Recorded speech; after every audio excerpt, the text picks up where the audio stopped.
大家好，歡迎嚟到常樂影餐 channel。我叫嘉良，大家可以叫我做邱師傅。我係註冊護士黃姑娘，我係註冊社工黃姑娘。我平日咧唔係點煮嘢食喎，究竟點樣可以提升翻成個調味嘅技巧啦，同埋用啲咩調味料會比較好咧？我相信大家喺屋企咧做呢個食物咧，都係想享受天倫之樂啫。咁同屋企人食嘢，又作為烹飪新手嘅你咧，咁亦都可以咧利用一啲天然嘅食材啦去調味。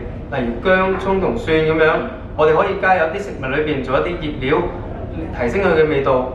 可能有啲薑鹽啊、蒜鹽啊，天然嘅，咁我哋可以代替一啲鹽啦，可以落少啲辣。咁以呢個低鹽油糖嚟做原則去創造呢個食物啦。咁我哋製作食物嘅過程之中咧，亦可以將一啲食物去轉化佢，用多啲原食材。咁我哋原食材係咩咧？就係一啲你見到番茄就真係一隻番茄，少用一啲叫額外嘅添加劑，番茄醬啊咁樣嘅食物啦。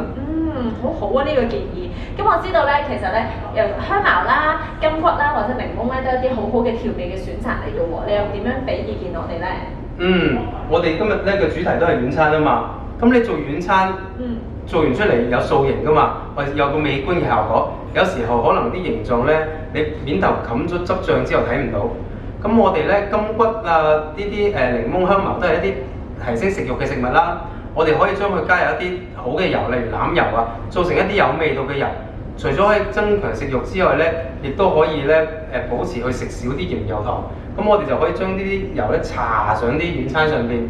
咁長者又可以享受到啲味道之餘咧，又唔會吸收太多嘅汁醬、鹽油糖啦。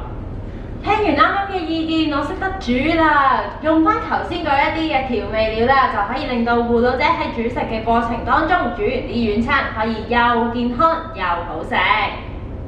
今日嘅分享完畢啦，多謝晒邱師傅，我哋約定大家下次見，拜拜。